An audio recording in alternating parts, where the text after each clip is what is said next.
I had a chance to work with, up close, with three presidents that I thought was about as good as any presidential group to serve any university in the country over a period of 20 years. And that was Russ Nelson. Russ Nelson was a consummate professional who thought through everything. He used all the talent around him well, and he did a wonderful thing in executing the mission of the university. Just a tremendous person. And I had a chance to work with Laddie Core. I actually went to his home school and asked questions about him as part of the search committee that brought him here.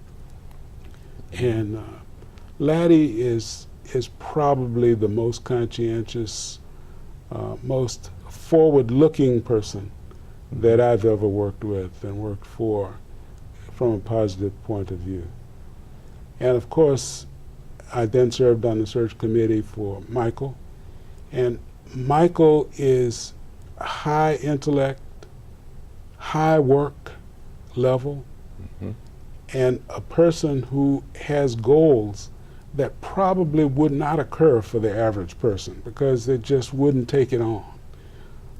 Michael will challenge and be successful about 65% of the time, most of the most difficult problems that the university faces. And as a result of that, he's the one who moves you forward more than anybody else.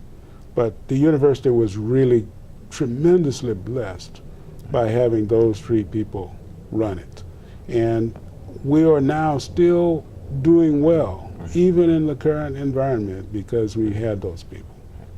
You talked about the arrival of Dr. Crow, and we all know that what a change agent he is. He has been, and sometimes when somebody like that comes into an existing situation, holdover faculty might feel a bit threatened, but you seem to have bonded fairly quickly with him, and I understand there's a funny story behind that. I don't know if you would want to share that story. Well, he loves to tell it. I have never told it. But I guess for this occasion I'll do that. Yeah.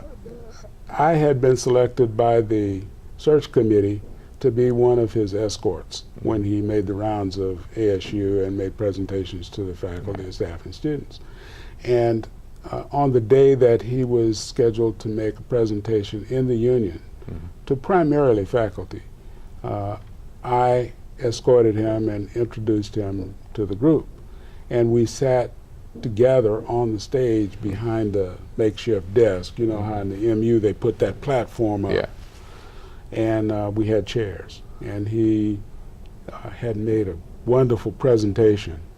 And he's an exuberant kind of guy, you know, and at the moment that he finished, he just sort of pushed back like that. And the chair legs went off the edge of the platform. And he started over, and I was sitting right next to him, to his right. And as the chair went over, of course, I tried to save him, you know, being the hero that I am. And he's as big as me mostly. And so I reached over and grabbed him, and both of us went on over, heels up. And I think luckily we didn't hit our heads too much, but we both got a little bang on the back of the head and on the wall. And of course here we are with cameras rolling, feet up in the air. Yeah. So you go through something like that with somebody. He claims I shoved him off the stage. Well, we now have it on record that that's not what happened. But